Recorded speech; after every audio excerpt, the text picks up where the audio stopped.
Europe. यह महाद्वीप अपनी खूबसूरत वादियों, ऐतिहासिक शहरों और आधुनिक तकनीक के लिए जाना जाता है, लेकिन आज यहाँ एक नई चिंता उभर रही है, ड्रोन। रूस से लगातार ड्रोन हमलों की बढ़ती घटनाओं ने यूरोप के नेताओं के लिए चेतावनी की घंटी बजा दी है।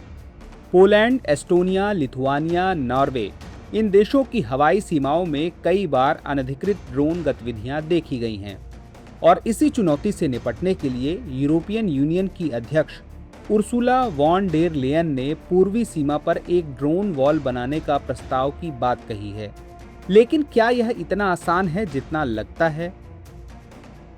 यूरोप की पूर्वी सीमा रूस के साथ 2250 किलोमीटर लंबी है। इसके अलावा बेलारूस, जो रूस का करीबी सहयोगी है, यूरोप के साथ 1200 किलोमीटर की अतिरिक्त सीमा साझा करता है। नॉर्वे भी रूस के साथ सीमा साझा करता है। हालांकि यह यूरोपीय संघ का हिस्सा नहीं है, लेकिन यूरोपीय यूनियन पर इसका असर पड़ता है। इतनी लंबी सीमा की रक्षा करना, खासकर ड्रोन हमलों से, कोई छोटा काम नहीं है। पिछले 2 साल में रूस के ड्रोन पोलैंड और एस्टोनिया की सीमा में कई बार घुसपैठ कर चुके हैं। अगस्त और सितंबर में इन घुसपैठों की संख्या बढ़ गई। सितंबर में नॉर्वे और डेनमार्क में ड्रोन हमलों के कारण कई हवाई अड्डों को बंद करना पड़ा। कोपेनहेग हवाई अड्डा 4 घंटे तक पूरी तरह बंद रहा। ये घटनाएं यूरोप के नेताओं के लिए गंभीर चेतावनी बन गई। डेनमार्क की प्रधानमंत्री मेत्ते फ्रेडरिक्सेन ने इसे रूस द्वारा यूरोप पर चलाए जा रहे हाइब्रिड युद्ध का हिस्सा बताया। उन्होंने कहा, यूक्रेन में युद्ध सभी यूरोपीय देशों के लिए खतरा पैदा करता है। हमें इसे केवल अपनी राष्ट्रीय दृष्टिकोण से नहीं देखना चाहिए, बल्कि यूरोपीय दृष्टिकोण से देखना होगा।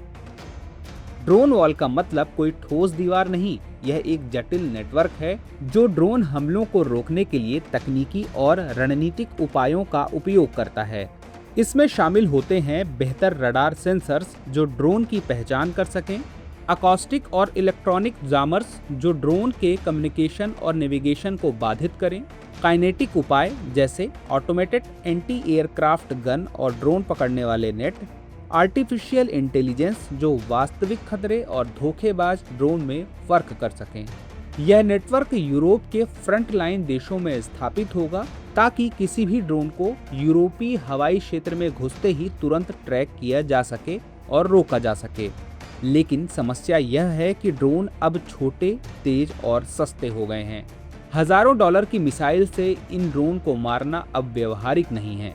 इसके बजाय यूरोप को इलेक्ट्रॉनिक युद्ध और एआई आधारित निगरानी प्रणाली पर भरोसा करना होगा। यह तकनीक ड्रोन को तुरंत पहचानने, ट्रैक करने और वास्तविक खतरे को अलग करने में मदद करेगी। ड्रोन अब केवल 1 या 2 हमले के लिए नहीं है, ये बड़े झुंड में काम करते हैं। कभी कभी डिकॉय ड्रोन के साथ वास्तविक ड्रोन को छुपा देते हैं। इसका मतलब यह हुआ कि पारंपरिक मिसाइल या एयर डिफेंस सिस्टम महंगे और कम प्रभावी साबित हो रहे हैं। नाटो के महासचिव मार्क रुट्टे ने कहा, हम लाखों यूरो या डॉलर ड्रोन को मारने के लिए खर्च नहीं कर सकते, जबकि ड्रोन की कीमत केवल कुछ हजार डॉलर की है। यही कारण है कि यूरोप के लिए ड्रोन वॉल केवल तकनीकी समाधान नहीं है, बल्कि किफायती और स्मार्ट रणनीति भी बनानी होगी। अब बात आती है पैसे और राजनीतिक इच्छा शक्ति की। इतने बड़े और जटिल प्रोजेक्ट के लिए अरबों यूरो की जरूरत पड़ेगी, लेकिन यूरोप के बड़े देश जैसे जर्मनी और फ्रांस अर्थव्यवस्था के दबाव में हैं। जर्मनी के रक्षा मंत्री बोरिस पिस्टोरियस ने वार्सा सुरक्षा फोरम में कहा, ड्रोन वॉल का विचार अच्छा है, लेकिन इसे अगले 3-4 साल में पूरा करना संभव नहीं है। हमें प्राथमिकताओं पर ध्यान देना होगा। फ्रांस के राष्ट्रपति इमैनुअल मैक्रोन ने भी इस योजना के शब्दों पर सतर्कता जताई और कहा, यह योजना थोड़ी और परिष्कृत है, इसे केवल शब्दों में समझना आसान है। यूरोप में रक्षा सहयोग हमेशा चुनौतीपूर्ण रहा है। राष्ट्रीय बजट ही यूरोपीय रक्षा की नींव है, लेकिन वृद्धि होती आबादी और धीमी आर्थिक वृद्धि का मतलब है कि कई सरकारें रक्षा के लिए अधिक संसाधन नहीं दे पाएंगी। इसीलिए जर्मनी और फ्रांस ने बड़े यूरोपीय रक्षा प्रोजेक्ट्स में निवेश करने के बजाय घरेलू क्षमताओं को मजबूत करना प्राथमिकता दी है। ड्रोन वॉल जरूरी है। रूस के बढ़ते खतरे के बीच यूरोप को अपनी हवाई सुरक्षा मजबूत करनी ही होगी, लेकिन इसे हकीकत में बदलना आसान नहीं है। रास्ते में तकनीक, पैसा और राजनीतिक सहमति जैसी बड़ी चुनौतियां हैं। ड्रोन वॉल केवल एक तकनीकी परियोजना नहीं है, यह यूरोप की सामूहिक सुरक्षा और राजनीतिक एकता का परीक्षण भी है। क्या यूरोप इस चुनौती को स्वीकार कर पाएगा और साझा संसाधनों से इसे लागू कर पाएगा, या यह सिर्फ एक घोषणा तक ही सीमित रहेगा? अब बारी है इस कार्यक्रम के रविवारी विशेषांक दुनिया मेरे आगे की, जिसमें हम बात करेंगे दूसरी अहम अंतर्राष्ट्रीय खबरों की। रूसी राष्ट्रपति व्लादिमीर पुतिन ने गुरुवार शाम प्रधानमंत्री नरेंद्र मोदी और उनके नेतृत्व की सराहना की, उन्हें संतुलित और बुद्धिमान बताते हुए प्रशंसा की। यह बयान उन्होंने अमेरिकी टैरिफ पर चर्चा के दौरान दिया। पुतिन ने कहा कि भारत अमेरिकी प्रशासन द्वारा लगाए गए भारी टैरिफ के नुकसान को संतुलित कर पाएगा।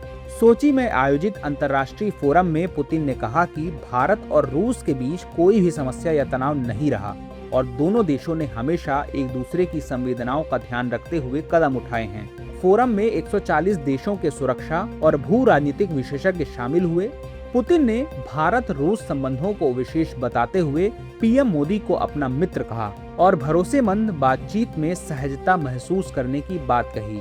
उन्होंने पीएम मोदी को संतुलित, बुद्धिमान और राष्ट्रहित केंद्रित नेता करार दिया और भारत के उस फैसले की भी सराहना की जिसमें उसने रूस से तेल आयात जारी रखने में अमेरिकी दबाव को नजरअंदाज किया।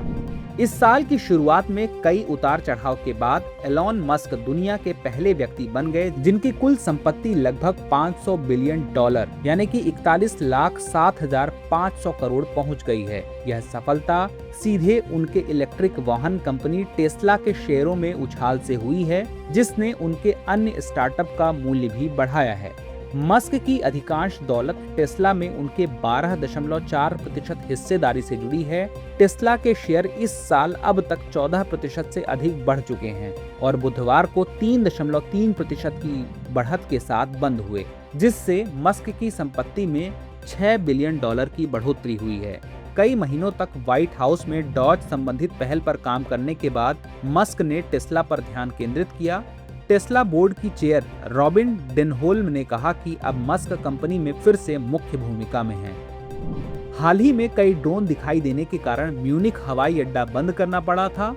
यह घटना यूरोप में हाल ही में हुई ड्रोन संबंधित उड़ान व्यवधानों की श्रृंखला में नवीनतम है। डेनमार्क, नॉर्वे और पोलैंड के हवाई अड्डों ने भी हाल ही में अज्ञात ड्रोन के कारण उड़ानों को रोक दिया था। म्यूनिख में कई ड्रोन दिखने के बाद 30 से अधिक उड़ानें रद्द या डाइवर्ट की गईं, जिससे लगभग 3000 यात्री फंस गए। बीते शुक्रवार सुबह उड़ानें फिर से शुरू हुई और लुफ्थांसा ने कहा कि सभी उड़ान संचालन सामान्य है। पुलिस ने ड्रोन कहां से आए का पता लगाने के लिए खोज शुरू की। हवाई अड्डे ने प्रभावित यात्रियों के लिए कैंप बेड, कंबल, पेय और स्नैक्स की व्यवस्था की। यह घटना जर्मन यूनिटी डे और अक्टोबरफेस्ट के अंतिम सप्ताहांत से ठीक पहले हुई। व्यूअर्स चर्चा को यहीं आराम देते हैं और नोट करते हैं आज का सवाल। ड्रोन वॉल को तकनीकी रूप से लागू करने में क्या चुनौतियां हैं और यह पारंपरिक मिसाइल आधारित हवाई रक्षा प्रणालियों से कैसे भिन्न है?